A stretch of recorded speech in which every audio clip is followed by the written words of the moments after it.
বিদ্যা এবং জ্ঞানের দেবী হচ্ছেন বাগদেবী, যাকে আমরা মা সরস্বতী হিসাবেই জেনে আসছি।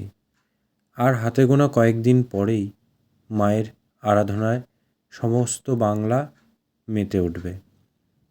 এই মূর্তিটি বেশ কয়েক বছর আগে আমারই বানানো।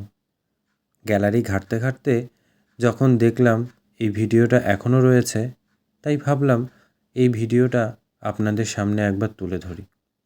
যদিও বা এই কাজটা আমার বেশ পুরনো, তবুও কাজটা আমার বেশ পছন্দের।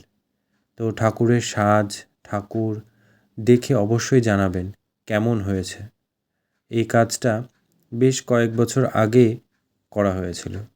তো সাজটা আমার নিজেরই করা, আর ঠাকুরটা আমারই এক কাকু বানিয়ে দিয়েছিলেন। তো দেখে অবশ্যই জানাবেন কেমন হয়েছে।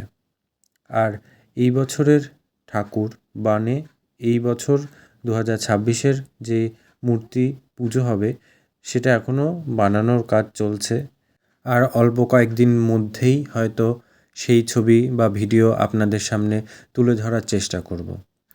এটা বেশ অন্ধকারের মধ্যে ভিডিওটা বানিয়েছিলাম, শুধুমাত্র দুটো মোমবাতি জ্বালিয়ে।